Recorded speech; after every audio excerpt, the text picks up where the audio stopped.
Hello guys, ദേ ഒരു സ്പെഷ്യലുമായിട്ട് വന്നിട്ടുണ്ട് കേട്ടോ. നൊസ്റ്റാൾജിയ പൊട്ടി വിടർന്നു. ദേ ഇത് കണ്ട അമ്പഴങ്ങ. പണ്ട് സ്കൂളിൽ പഠിക്കുന്ന സമയത്ത് എങ്ങാണ്ട് കഴിച്ചിട്ടുള്ളതാണ്. അപ്പം ഇപ്പം ഞാൻ വീണ്ടും ദേ അമ്പഴങ്ങ കണ്ട് അങ്ങനെ അമ്പഴങ്ങയും പറക്കിക്കൊണ്ട് ഞാൻ വന്നേക്കാണ്. ദേ കോമ്പിനേഷനായിട്ട് ഇവിടെ ഉപ്പുണ്ട്, മുളക് പൊടിയുണ്ട്.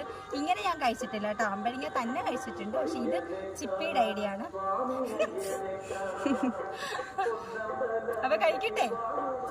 അപ്പോഴേ ഇതിന്റെ പേര് ഞങ്ങളുടെ ഇവിടെ അമ്പഴങ്ങ എന്ന് പറയുന്നത്. നിങ്ങളുടെ ഇവിടെ എന്താണെന്ന് എനിക്ക് അറിഞ്ഞുകൂടാ. അപ്പൊ നിങ്ങളുടെ ഇവിടെ എന്താണെന്ന് വെച്ചാൽ ഇതിന്റെ പേര് എന്താണെന്ന് വെച്ചാൽ ഒന്ന് കമന്റ് ചെയ്തേക്കണേ.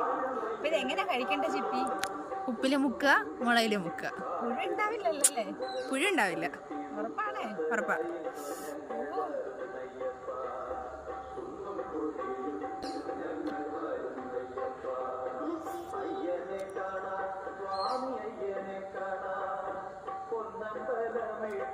എന്തിനും പറയേ, പറയാൻ പറ്റണ്ടേ? നല്ല പുളി, നല്ല ടേസ്റ്റ്. എന്താ പറയാനാ,